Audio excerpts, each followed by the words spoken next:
Hi friends. கவி அக்கா, நீங்கள் தானே எப்பயுமே எங்களுக்கு கதை சொல்லுவீங்க. இப்போ நான் உங்களுக்கு ஒரு கதை சொல்லட்டா? சரி, சொல்ல ஆரம்பிக்கிறேன்.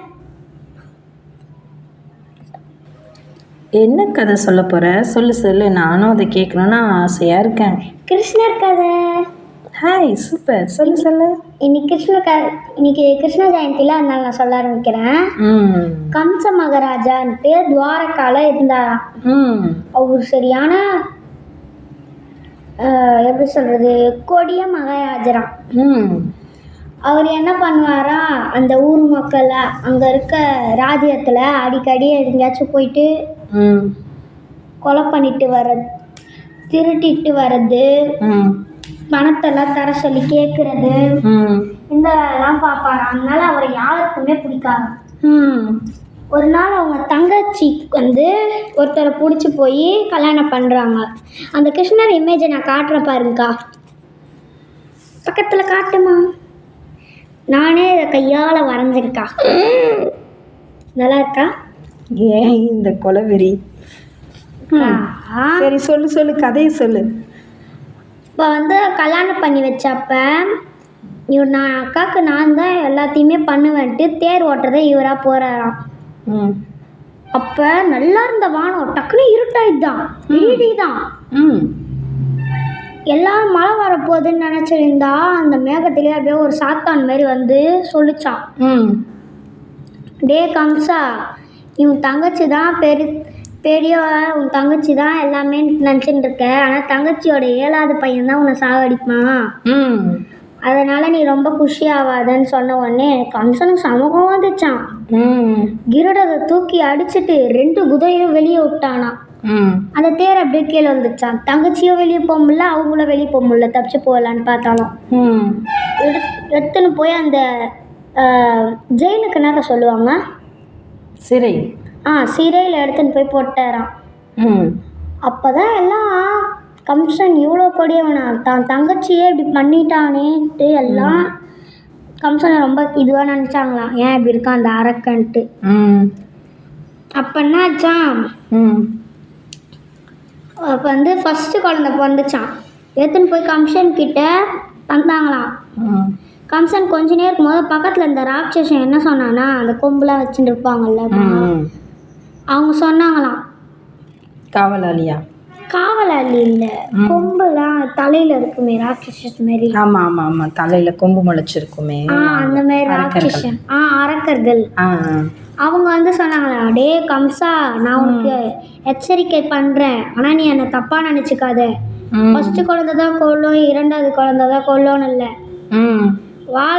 வாழை மரம் எப்படி அந்த மாதிரி தான், ஒரு வாட்டி வந்துச்சுன்னா அதுக்கப்புறம் இன்னொரு வாட்டி உனக்கு சான்ஸ் கிடைக்காது வரத்துக்கு, வெட்டிட்டு வாங்க உன்னன்ற மாதிரி அவன் சொன்ன உடனே என்ன பண்ணாங்கன்னா, கம்சன் சமூகம் வந்துச்சான்.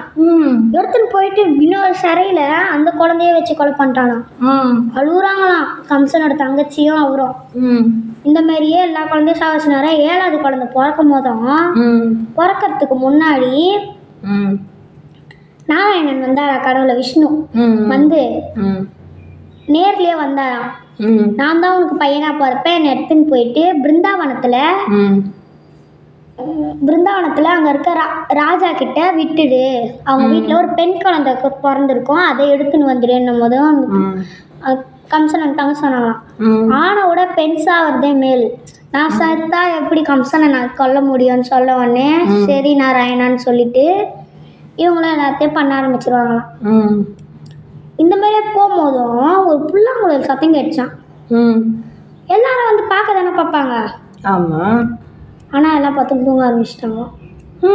அந்த சவுண்டு கேட்ட உடனே காவலர்கள்லாம் அப்படியே உழுந்து வர ஆரம்பிச்சிருச்சு, அப்படியே மயங்கிட்டாங்களாம். இவரும் ஒரு பேஸ்கெட்ல எடுத்து வச்சு கிருஷ்ணரை வச்சு கீழெல்லாம் புல் வச்சு வச்சுட்டு அதுக்கு மேலே அவரை ஃபுல்லாக போத்தி கவர் பண்ணிட்டாங்களாம். அவர் எடுத்துனே போகும்போது ஜோன்னு மழை பெய்தான். என்ன பண்றதுன்னே தெரியலையா அவருக்கு. டக்குன்னு ஒரு 5 தலை பாம்பு அவருக்கு காவலா நின்றுச்சான். கொடை ஆதிசேஷன் வந்த உடனே என்ன பண்ணார், அப்படியே எடுத்துன்னு போக ஆரம்பிச்சிட்டாராம். இவரும் ஆத்தங்கரை போனால் அங்கே கப்பலில் தான் போக முடியும். ஆனால் கப்பலில் போனால் இவங்க காவலாளி அவங்களுக்கு மட்டும்தான் அந்த கப்பல் எங்கே இருக்குது அந்த கப்பலை எடுத்துன்னு வரத்துக்கு இவங்களால மட்டும்தான் முடியும். சாதா மக்களும் அவங்க காசு கொடுத்து தான் வர முடியும். இவர் என்ன பண்ணுறதுன்னு தெரியாமல் ஓம் நமோ நாராயணான்னு நீந்தி போயிடலான்ட்டு கால் வைப்பாரா, அந்த தண்ணி அப்படியே பிரிஞ்சிருமா. 2 தண்ணியாக பிரிஞ்சுட்டு இப்படி எடுத்துன்னு போகும்போது தான் அவரும் அப்படியே பார்ப்பாரு. ரஜினி படத்தில் வர மாதிரி, ராகவேந்திரா படத்தில் வர மாதிரி அந்த மாதிரி 2ஆ பிரிஞ்சிருமா. இவரும் அப்படியே போயிட்டு வச்சுட்டு வரும்போதும் அந்த பெண் குழந்தை எடுத்துன்னு வந்துடுறாராம். எடுத்துன்னு வந்து கரெக்டாக இவர் வரும்போதும் உள்ளே போயிடுவாராம். உள்ளே போயிட்டா எல்லாம் எழுந்திப்பாங்களாம். சரியா இவரும் கம்மனை மூடிடுவாராம் இருக்கா நேரத்துலன்னு சொல்லி. அப்போ என்ன பண்ணுவாங்கன்னா கம்சன் வந்து குழந்தைய காட்டுறியா இல்லையான்ட்டு கத்துவாராம். அப்போ வந்து இந்தாங்க மகாராஜான்ட்டு கொடுப்பானாம்.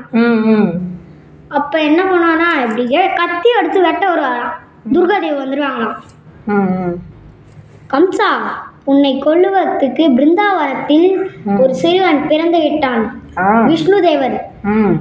விஷ்ணுதேவர் நிறைய ராமர்லாம் எடுத்திருப்பாங்களே, அதெல்லாம் யாரு?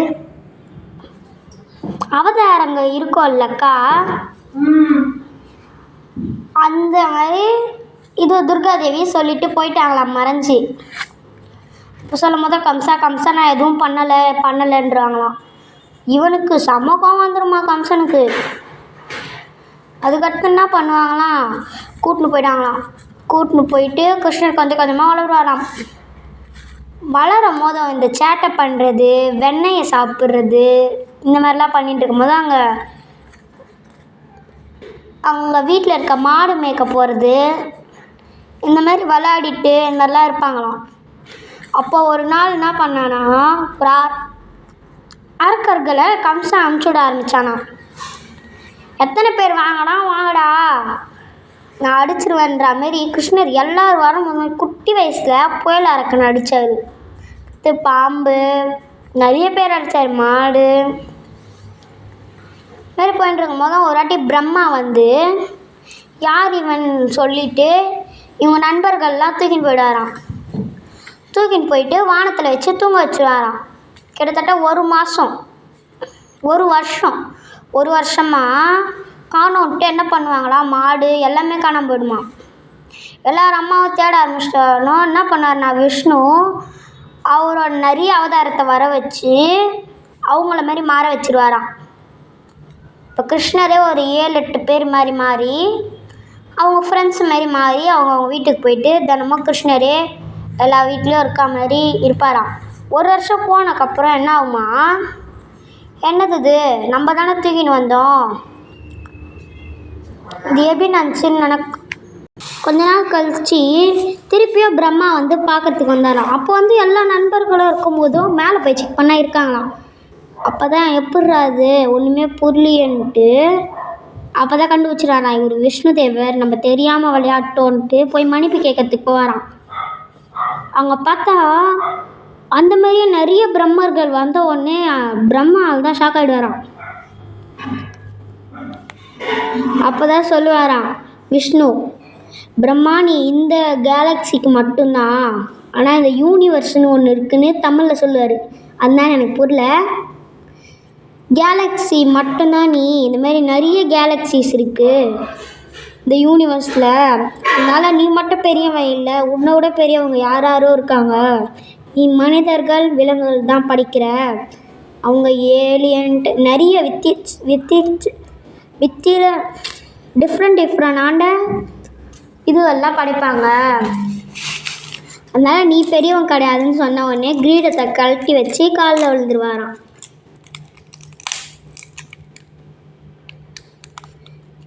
அதுக்கடுத்து இதுமாரி பெரியவனானதுக்கப்புறம் அதான் துவாரகாவில் வந்து சொல்லுவாங்களாம்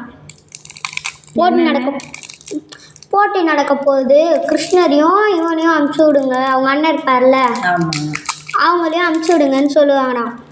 பலராமன் 2 பேரும் போவாங்களாம். அப்போ வந்து எல்லாருக்கும் இவங்க 2 பேரும் ஃபைட் பண்ணும்போதும் சும்மா எல்லாரையும் அச்சு போட்டுருவாங்களாம்.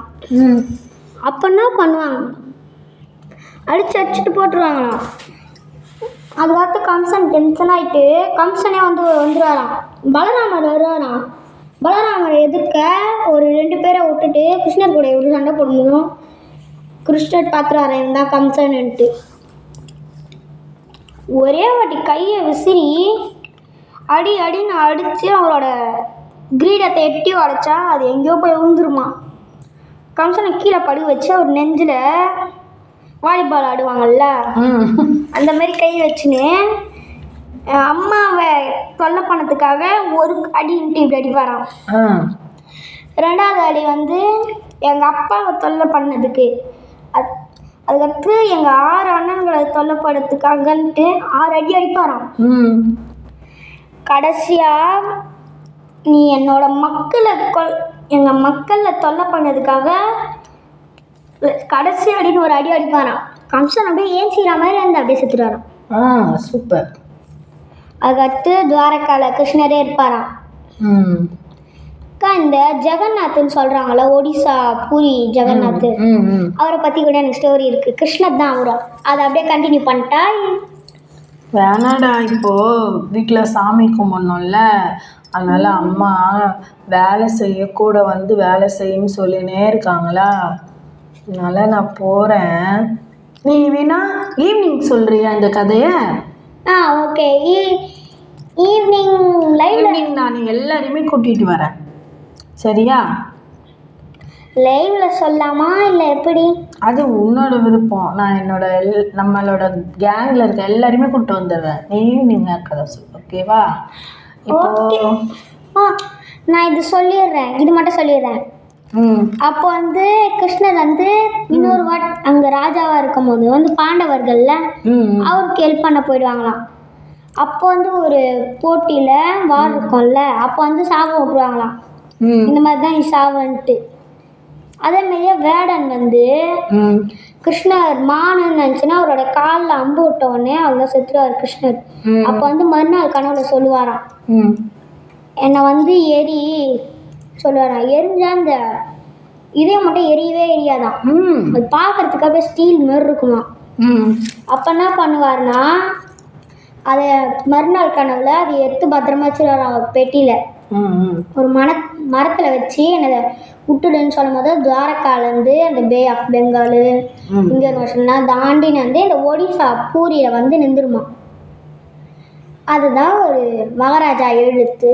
ஜெகநாதரை நான் ஃபுல்லாக அழகாக சொல்கிறேன், நம்ம சாயந்தரம் சொல்கிறேன்னா. நான் இப்போ இதுவாக சொல்லியிருக்கேன் ஷார்ட்டாக, அந்த கிருஷ்ணன் நான் இதெல்லாம் நான் சாயந்தரம் சொல்கிறேன். Bye friends. அக்கா நீ வேலை செய்ய, நான் போய் பார்த்துன்னு தூங்குறேன். பாய்.